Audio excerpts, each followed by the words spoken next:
의 신앙을 주님 앞에 고백드립니다. 나는 전능하신 아버지 하나님 천지의 창조주를 믿습니다. 나는 그의 위라신 아들 우리 주 예수 그리스도를 믿습니다. 그는 성령으로 잉태되어 동정녀 마리아에게서 나시고 본디오 빌라도에게 고난을 받아 십자가에 못 박혀 죽으시고 장사된 지 사흘 만에 죽은 자 가운데서 다시 살아나셨으며 하늘에 오르셔 전능하신 아버지 하나님 우편에 앉아 계시다가 거기로부터 살아있는 자와 죽은 자를 심판하러 오십니다. 나는 성령을 믿으며 거룩한 공교회와 성도의 교제와 죄를 용서받는 것과 몸의 부활과 영생을 믿습니다. 아멘. 찬송가 490장입니다. 490장.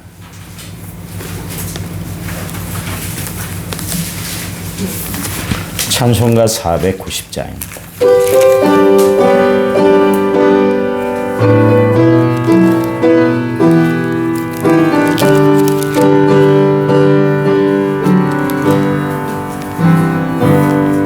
주여 지난밤 내 꿈에 패였으니 그 꿈 이루어 주옵소서. 밤과 아침의 계시로 보여주사 항상 은혜를 주옵소서. 나의 놀라운 꿈 정녕 남이 키는 장차 큰 은혜 받을 편이 나의 놀라운 꿈 정녕 이루어져 주님 얼굴을 배우리라. 마음 괴롭고 아파서 낙심될 때 내게 소망을 주셨으며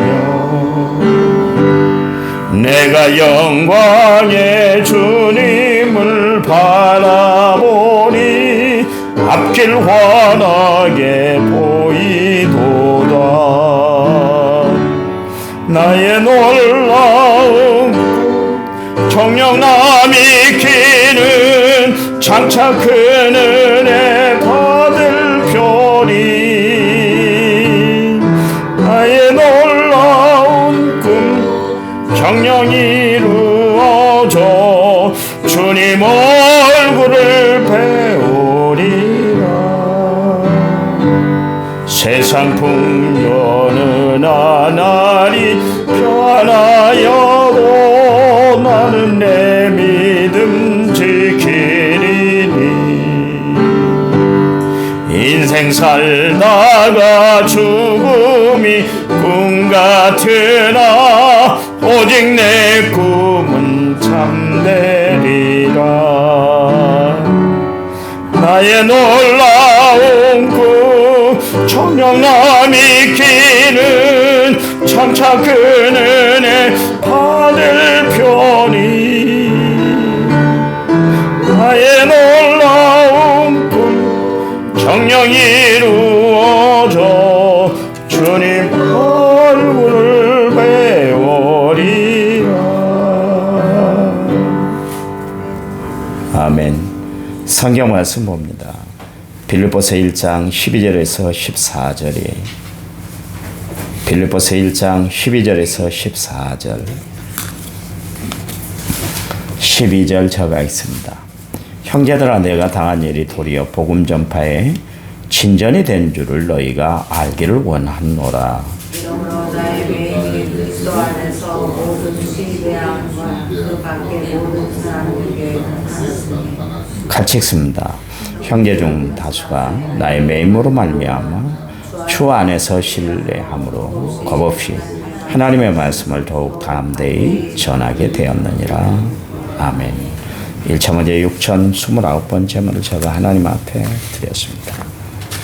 찬양 부릅니다. 눈을 들어 하늘을 쳐다보세요.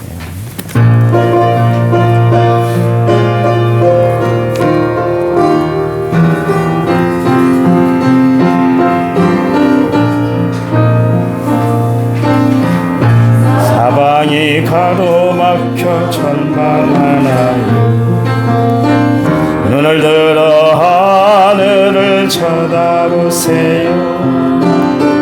당신을 창조하는 하나님께서 해결해 주실 거예요.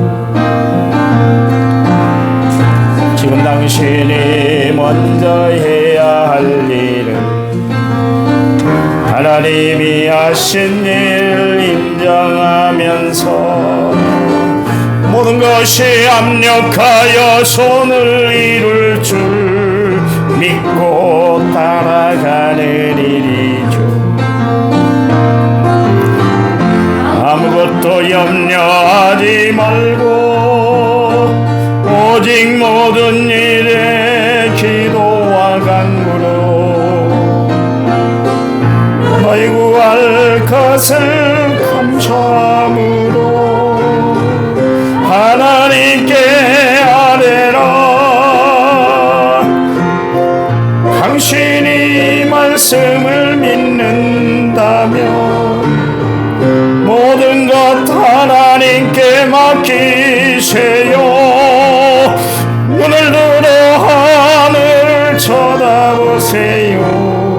그리고 기도하세요. 끝없는 고난으로 울고 있나요? 눈을 들어 주님을 바라보세요. 당신을 창조하신 하나님께서 해결해 주실 거예요. 지금 당신이 먼저 해야 할 일은 하나님이 하신 일을 신뢰하면서 모든 것이 압력하여 손을 이룰 줄 믿고 순종하는 일이죠. 내가 물 가운데 지날 때에 물이 너를 침몰치 못할 것이며 내가 물 가운데로 행할 때에도 가지 아니하리라.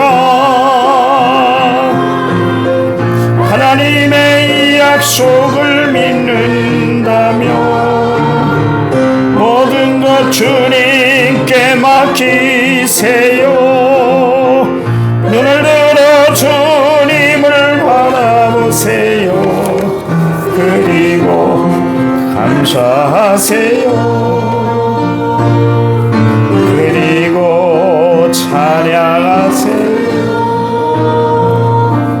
아멘. 날마다 시간마다 하나님을 믿고 의지하고 찬양하고 살아가는 성도들이 되시기 바랍니다. 아침에 이 나무들을 봤어요. 그 척박한 환경 속에 살잖아요. 원래 자연 속에 살아야 되는데 교회 안에 들어와서 이렇게 사람들에게 보이면서 살아가고 있는데 햇볕도 제대로 못 받고 공기도 제대로 누리지를 못하는데도 불구하고 새싹들이 나오더라고요. 새싹들. 가만히 봤더니 새싹들이 나와요. 우리는 환경을 탓하고 살아갈 때가 참 많아요. 나는 환경이 너무 어려워. 내 환경은 완전히 둘러싸여 있어. 용신을 못하겠어. 그러면서 살아가는 사람들이 있습니다. 교회가 좀 그래. 그러면서 또 교회 분위기를 탓하고 살아가는 사람들도 있어요. 그런데 이 나무를 보면서 제가 새롭게 느낀 게 뭐냐면 환경을 탓할 것이 아니구나. 그런 생각을 했습니다. 여러분, 상황과 여건이 나아졌기 때문에 내가 감사하고 살아가는 것이 아니라 하나님 모든 일에 합력하여 선을 이룬다는 믿음 때문에 감사하며 살아가는 성도들이 되시기 바랍니다. 다윗이 위대한 고백을 했잖아요. 시편 23편에서 여호와는 나의 목자시다. 그렇게 고백을 했는데요. 사실 그 여호와를 목자로 삼고 산다는 것은 스스로 나는 매여 살겠습니다. 그런 뜻이에요. 그가 그런 고백을 할 수밖에 없었던 것은 원래 그 다윗의 직업이 목동이었잖아요. 양을 치는 목동이었습니다. 그때 다윗이 양을 치면서 느끼는 게 뭐였냐면 양은 목자의 보호 아래 있을 때, 울타리 안에 있을 때 안전하고 평안하다, 자유롭다는 것을 그때 느꼈던 것이죠. 양의 섭리를 그래, 양은 목자의 그 보호 아래 있어야 되는구나, 그것을 깨달은 순간 다윗은 시편 23편에서 여호와는 나의 목자가 되십니다, 그렇게 고백을 했어요. 양이 목자의 간섭이 싫어, 나는 울타리에 사는 것, 울타리 안에 사는 것에서 나는 자유를 억압받고 사는 것 같아, 그런 생각이 들어서 목자의 시야에서 벗어나고 울타리의 보호 아래서 그냥 벗어난 순간 양은 공격할 무기가 없는 거예요. 그래서 야수, 맹세의 밥이 되고 마는 것을 알 수가 있습니다. 바울은 늘 주 안에서 매이는 삶을 그런 원했어요. 사람들은 누구든지 매이는 것을 싫어한다고 그랬잖아요. 근데 바울이 가만히 생각하니까 자신이 누리는 모든 혜택들 있잖아요. 자신이 가지고 있는 모든 것들 다 발휘하고 힘쓸 수 있는 것, 활용할 수 있는 것이 하나님 주님이 주신 은혜 안에서 모든 것을 다 누리고 이 모든 것을 다 내가 활용할 수 있구나, 그것을 깨닫는 순간 그래, 나는 그리스도에게 매여 살겠다, 그렇게 결심을 했어요. 바울이 지금 빌립보서를 기록할 당시에는 비록 감옥에 매여 있는 그런 상황이 됐지만 그 순간에도 하나님의 역사의 손길, 하나님의 은혜의 빛을 그는 잃어버리질 않았다, 그런 이야기입니다. 오늘 우리도 그리스도께, 성령께, 하나님 말씀에 매여 사는 성도들이 되시기를 간절한 마음으로 부탁을 드립니다. 아멘. 바울이 감옥에 갇혀 있는데도 불구하고, 그가 매여 있음에도 불구하고 기쁨을 잃지 않았던 것은 뭐냐면 하나님은 그 상황 속에서도 합력해 선을 이루시더라, 그런 이야기예요. 사람들은 더 이상 복음을 전하지 못하도록 그렇게 바울을 감옥에 갇히기는 했습니다마는 오히려 바울이 감옥에 갇힌 순간 복음의 진보가 이루어졌다, 진전이 이루어졌다, 그런 이야기입니다. 하나님은 정말 어려움 날 즈음에 피할 길을 내시고 그의 사랑하는 자에게 합력하여 선을 이룬다는 것을 알았잖아요. 그래서 바울이 로마서에서 그것을 8장에서 그렇게 기록을 했어요. 여러분 기억하시기 바랍니다. 우리가 인간적으로 다 끝났다 생각했을 때 그때가 하나님이 시작하는 시발점이라는 것을 아시기 바랍니다. 그러니 내가 더 이상 나는 용신할 수가 없어, 그렇게 손을 탁 놔버렸을 때 그때 비로소 하나님의 역사가 시작되는 것이에요. 그래서 바울은 인간의 끝이 하나님의 끝이 아니구나, 하나님의 시작이구나, 그것을 알았기 때문에 하나님께 해결책을 구했고 하나님 앞에 어떻게 헤쳐나가야 될지 기도하며 자신의 모든 것을 이루어 나갔던 것을 알 수가 있습니다. 믿음이 뭡니까? 신앙생활이 뭐예요? 하나님을 바라보는 것, 하나님을 의지하는 것, 하나님을 신뢰하는 것, 그것이 신앙생활인데 우리 정말 어렵고 힘들 때, 복잡한 일이 있을 때 하나님을 바라보고 살아가는가? 바울이 뭐 때문에 훌륭합니까? 큰 일을 감당해서 훌륭해요. 그것도 그거지만 그는 늘 하나님을 주시하고 하나님을 바라보고 살았어요. 히브리서 기자의 말처럼 믿음의 주여 또 온전하게 하신 인 예수님을 바라보자, 그런 것처럼 바울은 다 주님만 바라봤어요. 세상에 의지할 구석들이 많아졌던 사람이었잖아요. 그런데 세상에 의지할 수 있는 모든 것을 다 버렸는데 초계처럼 여기고 분토만토 못하게 여기고 그리스도만 알기로 작정했고 십자가만 붙들기로 결심했던 것은 바울이 하나님 앞에 매여 있을 때 그는 자유함을 누릴 뿐만 아니라 평안을 유지하고 살아간다는 것을 알았고 주의 사역에 진보가 이루어진다는 것을 알았기 때문에 그랬습니다. 여러분, 사람들은 매이는 것을 싫어한다고 그랬잖아요. 근데 예수 믿는 사람들은 매이는 것을 감수하고 살아가는 성도들이 되시기 바랍니다. 성령에 우리는 매여야 되는 거예요. 왜요? 성령은 의에 대해, 죄에 대해, 심판에 대해서 우리를 책망하신다 그랬거든요. 우리가 바른 길을 가려면 성령에 매여야 되기 때문에 그렇습니다. 우리는 말씀에 매여야 돼요. 왜냐하면 말씀은 진리의 등불이 되시기 때문에 내 앞길의 발등상의 등불이 되시는 것이 하나님의 말씀 진리이기 때문에 늘 우리는 말씀을 붙들고 살아야 되는 거예요. 말씀에 매여서 살아야 돼요. 우리는 하나님의 거룩한 역사에 매여서 살아야 될 줄 믿습니다.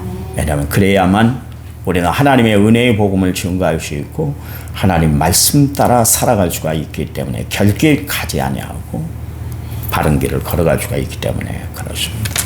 이 아침에 나는 무엇에 매여 살아가고 있는가 한번 깊이 생각하시기 바랍니다. 하나님은 바울을 통해서 큰 그림, 빅피처를 그리기를 원하셨어요. 그래서 그를 불러서 회개케 하셨잖아요. 그리고 그를 통해서 하나님의 선한 사역을 감당할 수 있도록 하나님이 그를 들어 쓰셨던 것을 알 수가 있습니다. 그리고 그를 통해서 하나님이 이방인들에게 복음이 전해지기를 원했었어요. 바울의 그 평생 소원이 뭐냐면 로마에 가서 복음을 증거하는 일이었습니다. 왜냐하면 로마가 기독교가 되면 전 세계가 예수 믿는 영향권 아래 들기 때문에 그랬어요. 그래서 바울은 다 생각하는 것이 예수 복음 증거하는 것이었어요. 근데 갈 길이 없잖아요. 갈 길이. 하나님의 역사가 신비롭잖아요. 사도행전을 보면 계속 바울의 행적에 대해서 나오는데요. 결국 하나님께서 어떤 방법으로 바울을 로마에 가게 만들었어요? 제수의 신분으로 로마로 가게 만들었어요. 그 하나님의 복음을 증거한다는 것 때문에 유대인들에게 시기를 사서 바울의 신변에 위협을 느끼게 되셨습니다. 그래서 결국 천부장이 바울을 가이사라로 데리고 갔잖아요. 그 가이사라 빌립보 지역에 빌립보 교회에서 2년 동안 매인바 됐습니다. 그러니까 감옥에 갇혔던 것이죠. 결국 사람들이 계속해서 바울을 죽이려고 난리를 피우니까 바울이 가이사에게 상소를 하게 됐습니다. 시저에게 상소를 했는데 나 로마로 가서 재판을 받고 싶소 그랬어요. 세상에 이런 사람이 어디 있겠어요. 로마로 가서 내가 복음을 증거하겠다. 좀 나 자유롭게 좀 살고 싶어. 내가 할 만큼 했으니까 좀 쉬고 싶어. 그럴 법도 한데 안식년을 찾고 그렇게 편히 좀 살고 싶은데도 불구하고 하나님을 위해서 자신의 안일도 다 내려놨어요. 그리고 결국 어떻게 됩니까? 로마로 압송되는 과정에 결국 배가 파손돼서 생명의 위기 가운데 처했는데 하나님이 도와주셔서 결국 갔잖아요. 거기서 결국 어떻게 됩니까? 또 한 번 감옥에 갇히는데 또 2년 동안 감옥에 갇히게 됐어요. 다 끝난 줄 알았어요. 이제 바울의 사역은 다 끝났고 하나님의 사역도 이제 더 이상 이방인들에게 복음을 전할 기회가 없게 되는 줄 생각했는데 하나님은 감옥을 통해서도 복음을 증거하게 했다. 그런 이야기예요.